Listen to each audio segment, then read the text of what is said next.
La TVT au cœur de l'information.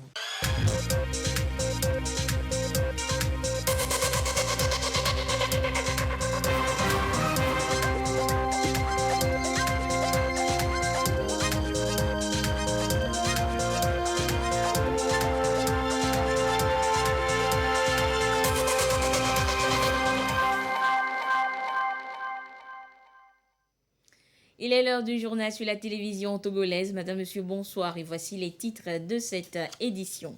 Ce 8 juin est célébrée la journée mondiale des océans. Partout sur la planète, l'appel est lancé pour préserver ces étendues d'eau porteuses de vie et véritables moyens de subsistance. Les échos de cette célébration au Togo dans ce journal. Quel a été le bilan d'exercice 2020 de la coopérative d'épargne et de crédit des forces armées togolaises? C'est la question qui fait objet d'assemblée générale ordinaire depuis ce matin à Lomé. Et puis c'est toujours Antonio Guterres qui tiendra les rênes de l'Organisation des Nations Unies, ONU. Le secrétaire général est reconduit pour un second mandat de 5 ans. Voilà donc pour les titres et nous débutons avec les échos du palais de la présidence de la République. Le chef de l'État Faure Zimna Nyazingbe a reçu le ministre burkinabé de l'Industrie, du Commerce et de l'Artisanat. Présent à Lomé pour le lancement des activités de la plateforme industrielle d'Adétikopé, PIA, le ministre Harouna Kaboré est allé transmettre au président Faure un message de son homologue burkinabé Roch-Marc Christian Kaboré. Nous l'écoutons au micro de Ramdan Bassina. Je voudrais remercier son Excellence, Monsieur le Président de la République, pour l'honneur qu'il m'a donné de pouvoir lui transmettre le message de son homologue, Monsieur le Président du FASO, et qui a été invité pour prendre part à l'inauguration du PIA, qui malheureusement n'a pas pu faire le déplacement. Et le peuple burkinabé voudrait remercier le peuple togolais pour cette invitation, mais aussi saluer l'importance de cette infrastructure qui vient compléter l'ensemble du dispositif en matière donc, de logistique et de réforme, et qui a permis au Togo de se hisser au deuxième rang des pays réformateurs au niveau donc, de classement en Doing Business et de contribuer à changer définitivement et structurellement l'économie togolaise. Le président de la République a traduit la compassion du peuple togolais envers celui de Burkina Faso face à la barbarie, aux attaques terroristes que nous avons suivies ces derniers temps. Et nous avons été énormément donc, touchés. Et c'est le lieu ici de remercier pour cela. Et aussi dire que les questions de développement économique et social sont intimement liées à la question de la sécurité. Et nous voudrons donc dire que nous bénéficions, en tout cas au niveau du Burkina Faso, du soutien et de la solidarité du peuple togolais pour faire face donc, à l'terrorisme. Et nous sommes reconnaissants. Donc nous avons bénéficié du conseil du président de la République et aussi un certain nombre d'orientations pour continuer avec mon collègue à mener à bien nos missions auprès d'eux pour le bonheur donc, des populations et des masses laborieuses de nos pays. Et le chef de l'État a également reçu un autre émissaire ce jour, cette fois de son homologue gambien Adama Barrow. C'est donc le ministre gambien des Affaires étrangères qui est venu transmettre les amitiés de son président au chef de l'État togolais et recueillir son avis et ses conseils pour une sortie de crise qui sévissent dans la sous-région. Nous écoutons Dr Mamadou Tangara, toujours au micro de Ramdan Bassina. Le président Faure joue un rôle essentiel dans la recherche de solutions pour la paix et la stabilité dans la sous-région, au Mali, et dans le Sahel, au Tchad. Donc par rapport à ces sujets, le président m'a chargé de venir le voir et puis de solliciter aussi son soutien pour une candidature qui tient à cœur à la Gambie et recueillir ses conseils en tant que doyen dans la sous-région. On a reçu une oreille attentive. Le président Faure est connu par ses pairs pour sa sagesse, son calme, mais son expérience avérée. Et donc c'est par rapport à cela que nous sommes là. La plateforme industrielle d'Adétikopé PIA a pour objectif de créer des chaînes à haute valeur ajoutée et 25 000 emplois d'ici 3 ans.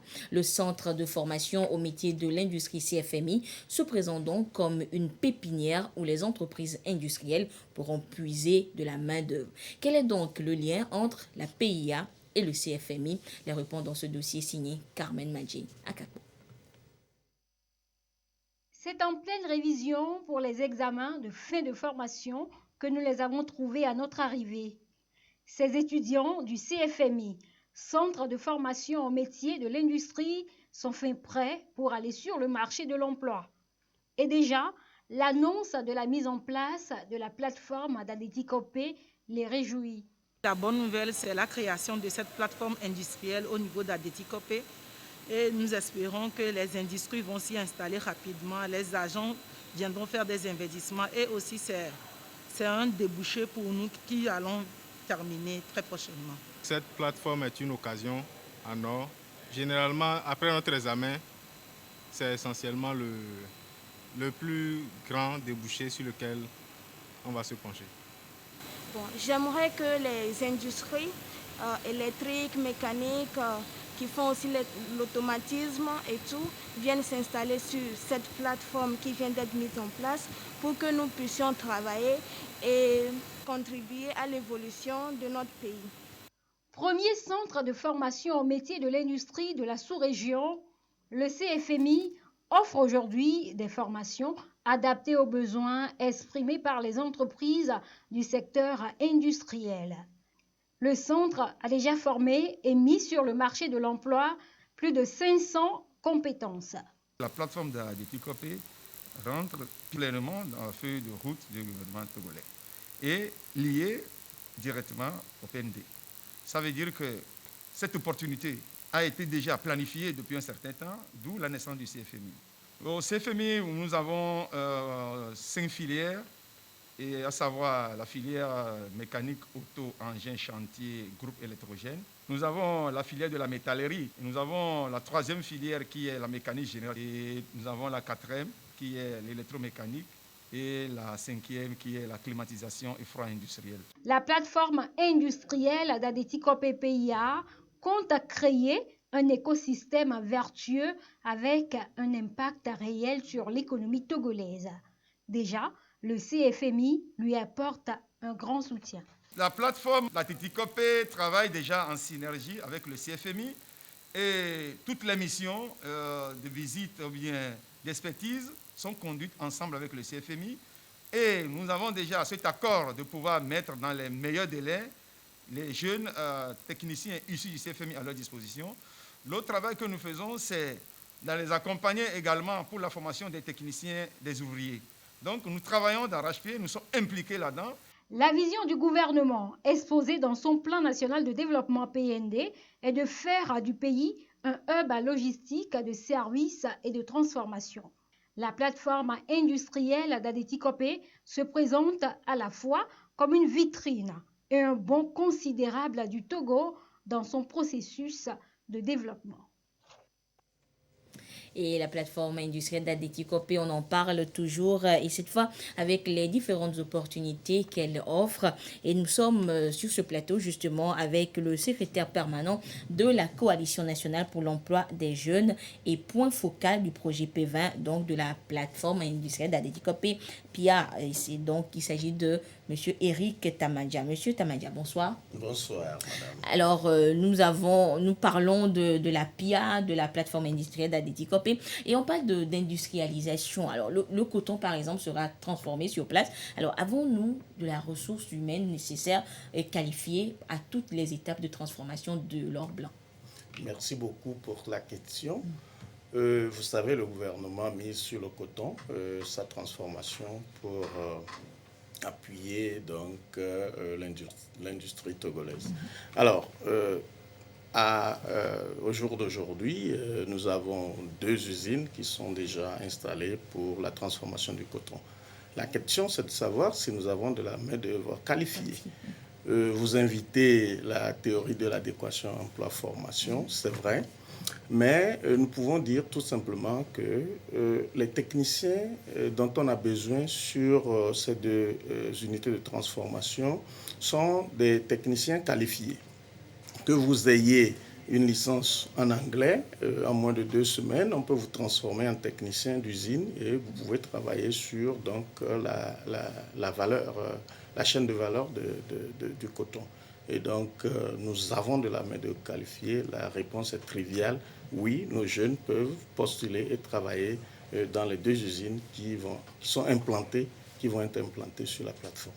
D'accord. Et parlons justement de ces usines qui seront implantées. Dites-nous, quelles sont les différentes industries qui sont annoncées sur la PIA? Bon, au jour d'aujourd'hui, nous avons 7 contrats qui sont signés. On vient de parler des 2 usines de coton.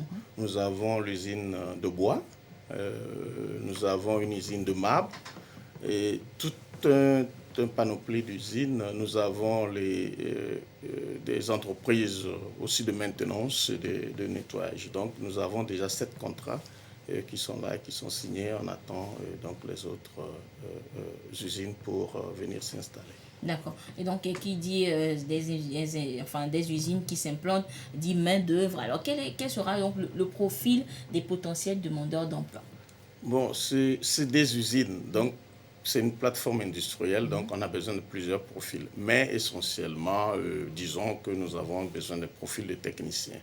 Alors, que nos jeunes qui sont qualifiés ne soient pas timides, qu'ils peuvent appliquer, ils peuvent demander à se former, parce que la plateforme elle-même va disposer de son institut de formation, ce qui fait qu'avec n'importe quel profil, vous demandez de l'emploi, quand vous êtes retenu, vous êtes formé, tout de suite, vous êtes opérationnel sur les machines. Donc, c'est très important que les jeunes Togolais sachent que c'est pour tout le monde, ce n'est pas sélectif. D'accord.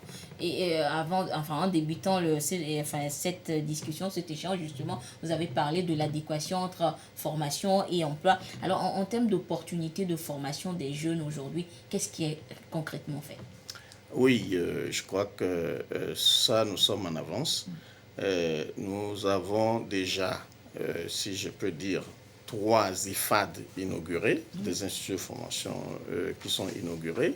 Nous avons le CFMI que nous avons vu précédemment, qui forme également des techniciens.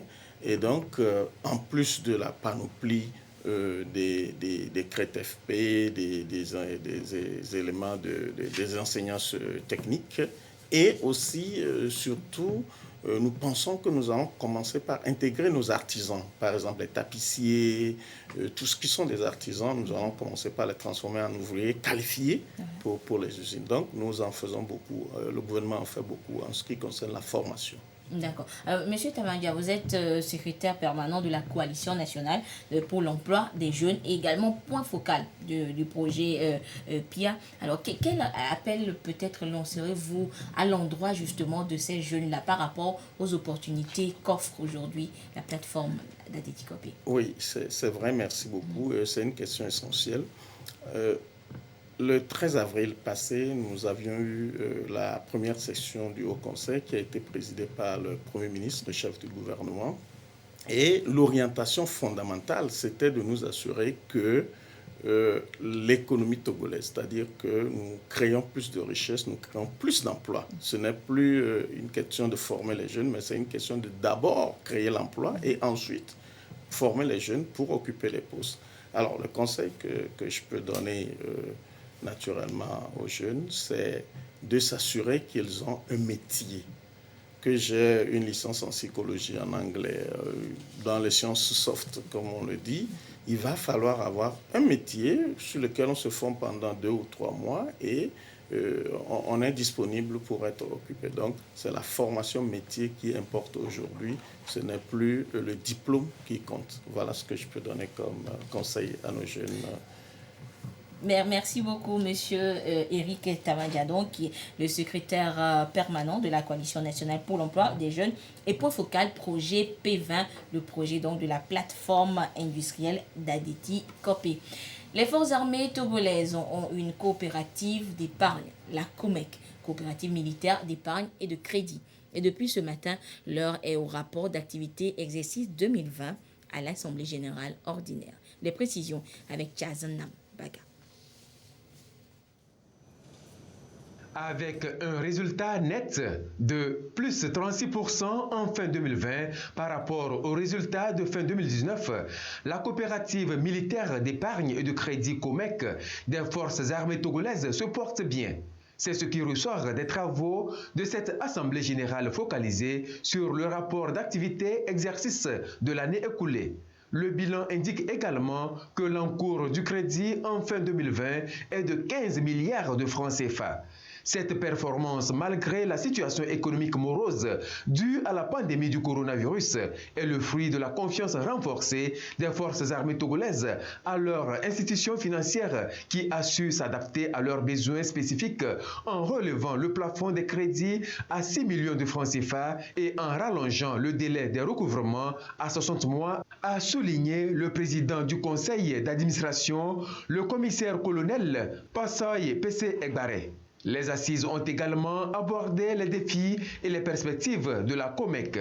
Les perspectives de la COMEC, c'est de devenir à l'horizon 2030 une institution financière pérenne. Aujourd'hui, nous sommes engagés dans la digitalisation et nous entendons poursuivre cette digitalisation pour que l'adhérent qui veut être satisfait ne soit pas obligé de se rendre dans un de nos points de service. Dans la même dynamique des réformes, le chef d'état-major général des forces armées togolaises, représentant la ministre des Armées, appelle la COMEC à s'aligner sur les politiques de développement du pays. Il importe de souligner la nécessité pour notre coopérative de se mettre en phase avec le plan national de développement pour en être un acteur et un promoteur principal parmi tant d'autres. Pour ce faire, la coopérative militaire d'épargne et de crédit devrait commencer par réaliser des études rigoureuses de faisabilité des projets futurs. Qu'il me soit permis, en cette occasion solennelle, de renouveler au chef des armées la gratitude et surtout l'engagement des forces armées togolaises à soutenir ces efforts en vue de l'édification d'un Togo uni, prospère et paisible. C'est le 14 janvier 2015 que le président de la République, Faure Essozemna Gnassingbé, a créé la COMEC en vue de rendre promptement disponibles au bénéfice des militaires togolais des solutions souples et socialement convenables à leurs soucis financiers. Les épargnes mobilisées par la COMEC sont reversées dans les banques de la place avec lesquelles la COMEC entretient des bonnes relations.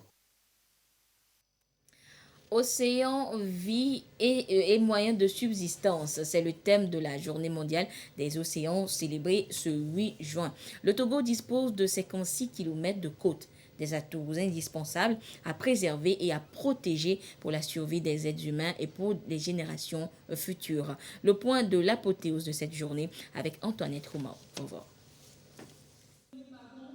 Enjeu majeur pour le développement durable, la question de la protection des océans se pose avec acuité. L'ambition du gouvernement togolais aujourd'hui est d'atteindre l'objectif littoral zéro déchet. Les collectivités locales partagent la pertinence de la vision. Nous avons pris sur nous de contribuer effectivement à mettre au propre la plage, et ceci en partenariat avec les associations qui sont basées dans notre commune. C'est de faire tout pour avoir sous peu zéro déchet à la plage. Les océans procurent de la valeur sous les formes les plus diverses. Mieux connaître leurs ressources biologiques permet de mieux les préserver et d'en assurer une exploitation soutenable. Les recherches ont montré que environ 50% des oxygènes que nous respirons sont fournis par les océans à travers le phénomène de photosynthèse que les phytoplanctons font dans les océans. Les océans sont importants sur le plan économique. Les océans sont des grands amortisseurs du phénomène du changement climatique. Il est important de pouvoir réfléchir sur comment gérer ces océans de façon durable pour que les générations futures puissent aussi en bénéficier. Le Togo est le premier pays en Afrique à se doter d'un haut conseil pour la mer et ratifier des conventions internationales pour protéger les océans. Selon des estimations du PNUD, 70% des activités économiques contribuant au PIB national sont liées à la présence de la mer. Les recettes fiscales effectuées sur le littoral sont à plus de 75% de l'ensemble des recettes fiscales du pays. C'est en toute logique que le ministre lance son interpellation. Vivre et redonner vie à l'océan nécessite un changement de comportement vis-à-vis de notre mode de consommation et de fonctionnement. Si nous ne changeons pas notre façon de vivre et de fonctionner, beaucoup de gens perdront leurs moyens de subsistance. Les plus vulnérables seront les plus affectés et les migrations seront le dernier recours. On espère ne pas en arriver là.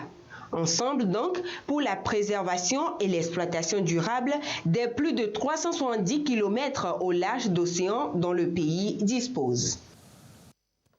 Et parlons toujours d'une autre ressource à préserver. Il s'agit du 4e lac d'Adapamé.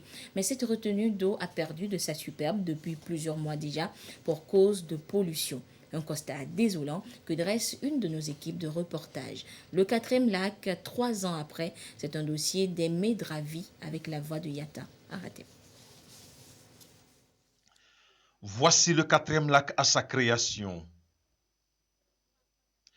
À son inauguration, le jeudi 31 mai 2018, il est tout beau, tout splendide.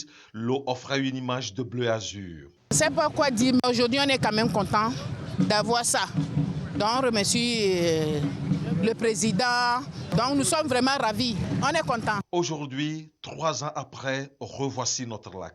Le pays doit être agréable à tous, c'est ce qui m'importe. C'est à nous de le nettoyer. Mais tout ce que vous voyez dans ce lac, ça ne nous honore pas. Ce n'est pas aux autorités d'assainir le lac, mais nous devons nous efforcer un peu à arranger cet espace. Nage à la surface, sachets, bouteilles, plastique, couvertures, on retrouve toutes sortes de déchets. Autrefois, d'une couleur bleu azur, l'eau a carrément viré au vert.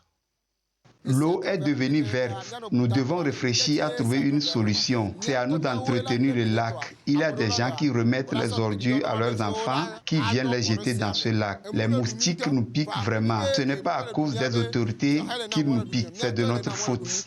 Visiblement mal entretenu, mais par qui? Quand je vois quelqu'un jeter les ordures dans le lac, je lui demande d'arrêter car il salit le pays. Si les étrangers arrivent chez nous et qu'ils le voient ainsi, ça ne donne pas du respect aux populations riveraines. Je sensibilise la jeunesse de prendre leur volonté pour entretenir notre lac, car personne ne peut venir faire ça à notre place. On le voit, le lac est devenu une décharge publique et potentielle source de maladies, faute d'entretien. Il est temps de prendre soin nous-mêmes de nos biens. La nouvelle société cotonnière du Togo lance dans chaque région du pays la campagne agricole 2021-2022 après avoir évalué les résultats de la campagne écoulée. Hier, elle était à Ngonché avec les producteurs des plateaux sud pour définir ensemble avec eux des stratégies devant leur permettre d'améliorer le rendement pour cette nouvelle campagne qui s'amorce. Les précisions avec Siver Abdou depuis Atakpamé. Malgré la bravoure des producteurs du coton, la campagne cotonnière 2020-2021 a été toujours décevante dans toutes les régions. Ici, dans la région des Plateaux Sud, par exemple, cette production est de 6 300 tonnes contre 15 000 tonnes la campagne 2019-2020.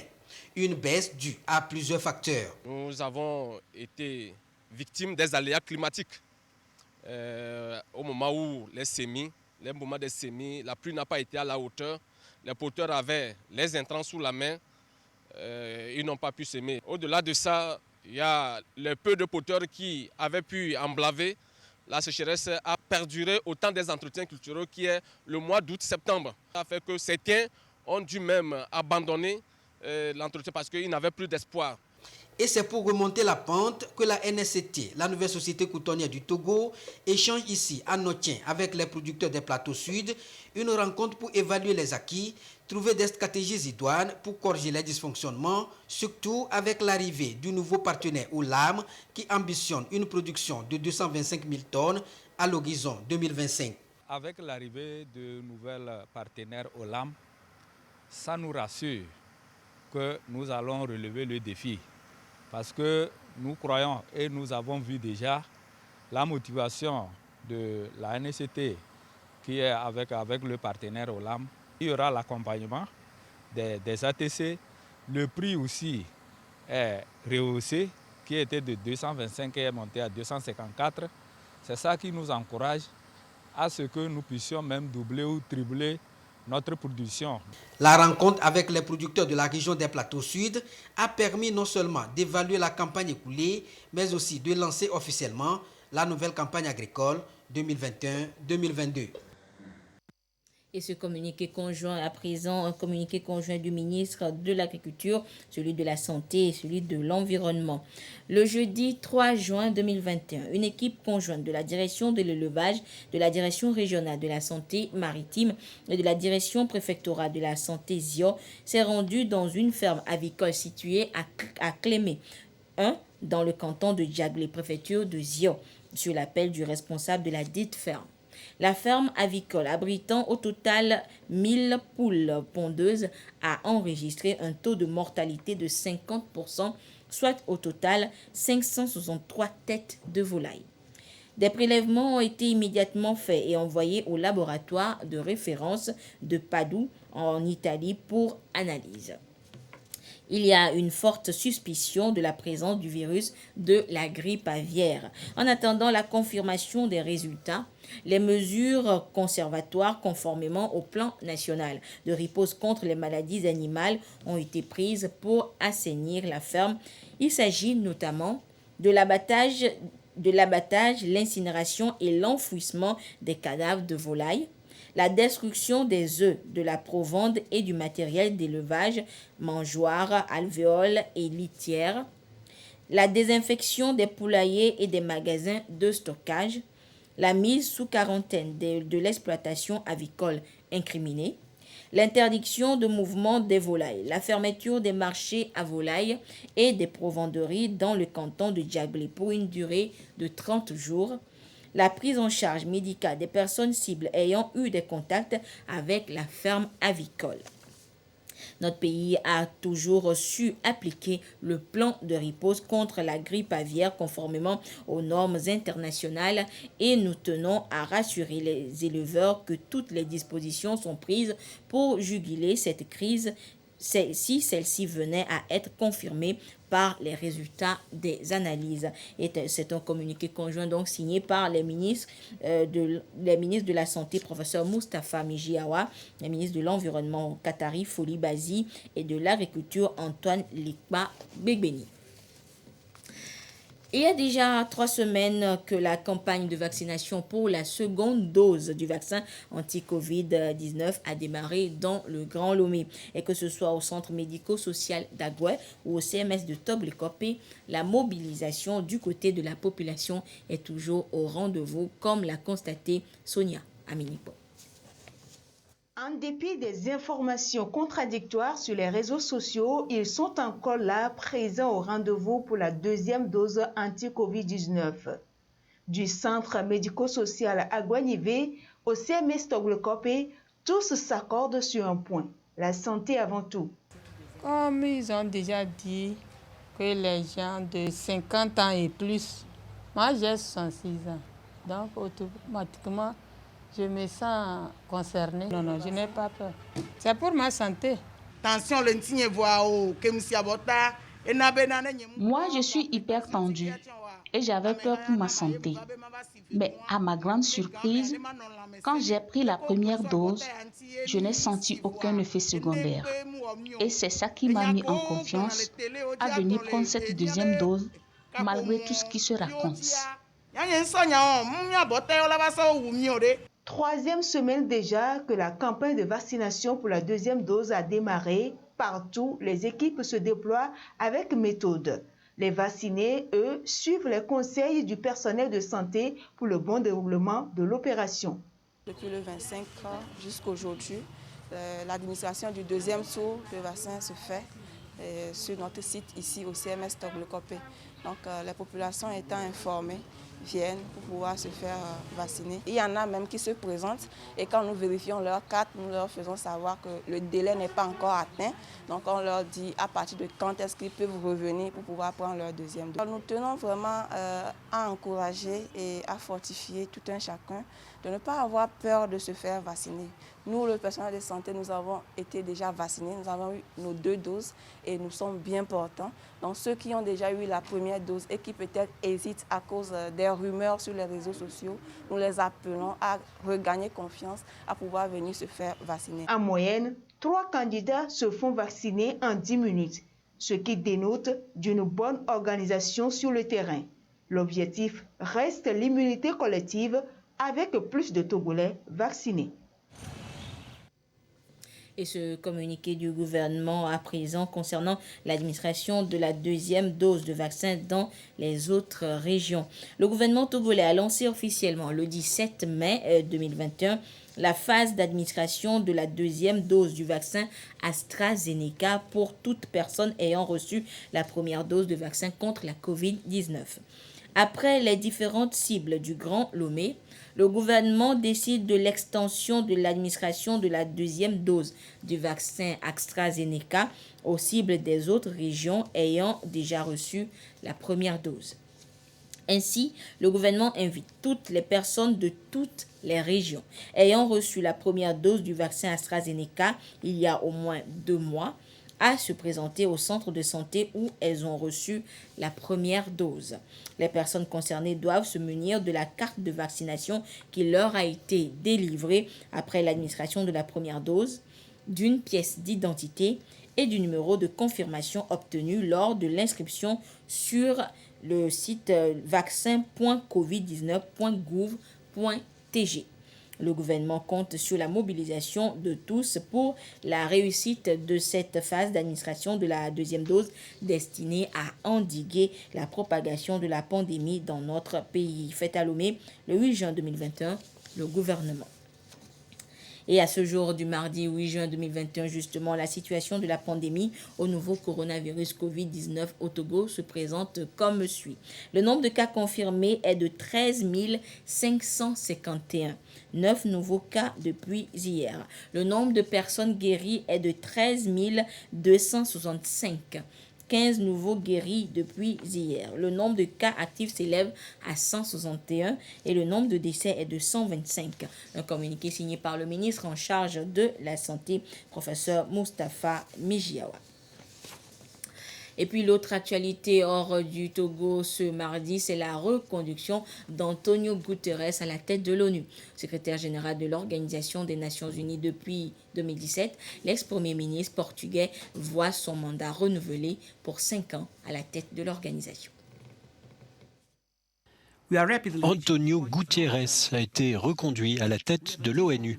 L'ex-premier ministre portugais, secrétaire général de l'Organisation des Nations Unies depuis 2017, a été reconduit par le Conseil de sécurité pour un nouveau mandat jusqu'en 2026. La confirmation formelle de l'Assemblée des Nations Unies est attendue prochainement.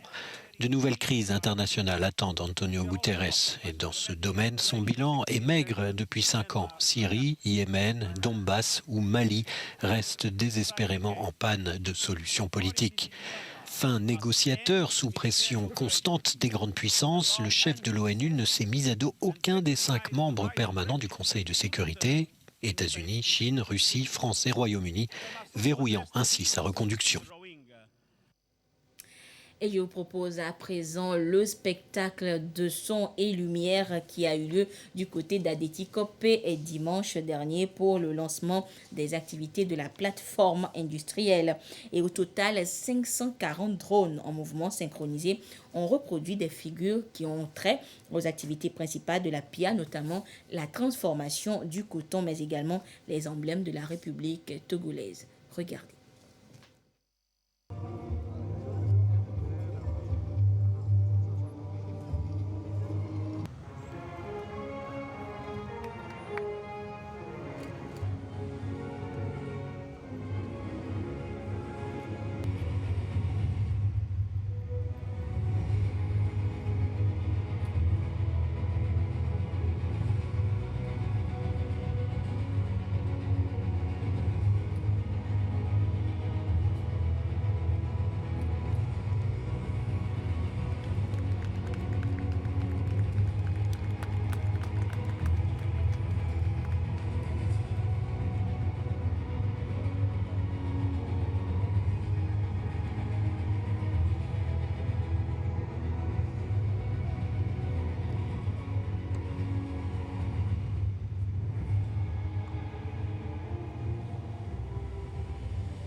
c'est sur ce beau spectacle qui a eu lieu donc dans le ciel d'Adétikopé dimanche dernier que se referme cette édition. Merci de votre fidélité à la télévision togolaise. Excellente suite de nos programmes. Au revoir.